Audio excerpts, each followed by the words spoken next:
என்னன்னா, இப்ப நம்ம தண்ணி தொட்டிலாம் வீட்டுல வந்து அண்டர் கிரவுண்ட்ல தான் இப்ப நம்ம கட்ட ஆரம்பிச்சிட்டோம்.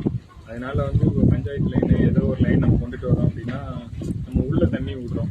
அப்படின்றப்போ சில நேரத்துல என்ன ஆயிடுது அப்படின்னா தண்ணி கிடக்கும். அந்த நேரத்துல தண்ணி வந்தாலுமே தொட்டி வலிஞ்சு வெளியில போற சூழ்நிலை இருக்கும்.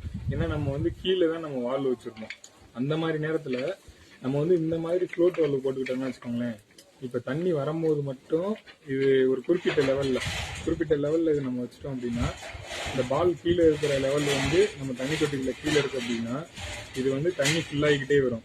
இப்போ நம்ம தண்ணி தொட்டி மேலே தண்ணி வர வர வர என்ன ஆகும் அப்படின்னா இது வந்து இப்படி ஆட்டோமேட்டிக்காக இது க்ளோஸ் ஆகிக்கும். இப்போ இதில் தண்ணி வராது, இது இப்படி லாக் ஆகிக்கும். இப்படி இருக்கப்போ இதில் தண்ணி ஊற்றும், இப்படி மேலே வரும்போது இது லாக் ஆகிக்கும். புரியுதுங்களா? அப்படின்றப்ப நமக்கு தண்ணியும் தொட்டிலேருந்து வலியாது. ஸோ இதுவும் லாக் ஆகிக்கும். நம்ம ஒவ்வொரு டைம் போய் வால்வு கீழே அடைக்கணும்னு அவசியம் இல்லை. அந்த மாதிரி இடத்துல நீங்கள் வந்து இந்த மாதிரி ஃப்ளோட் வால்வு வாங்கி யூஸ் பண்ணீங்க அப்படின்னா நமக்கு ரொம்ப பயனுள்ளதாக இருக்கும். இது வாட்டர் டெக் கம்பெனியோட ஃப்ளோட் வால்வுங்க. சரி, அதை உங்கள்ட்ட ஒரு ஷேர் பண்ணலாம் அப்படின்றதுனால ஷேர் பண்ணுங்க. இதை வாங்கி நிறைய பேர் யூஸ் பண்ணுங்க. ஏன்னா தொட்டி வலிஞ்சு போகாமே இருக்கும். இப்போ பால் வந்து மிதக்குதுங்களா அப்படின்றப்ப ஆஃப் ஆயிரும். இப்போ தண்ணிக்குள்ள இருக்கிறப்ப தண்ணி வரும். தண்ணி கீழே போக போக என்ன ஆகும்னா அந்த பால் வந்து கீழே போயிடும். அப்போ வந்து தண்ணி கீழே ஊற்றிக்கிட்டே இருக்கும்.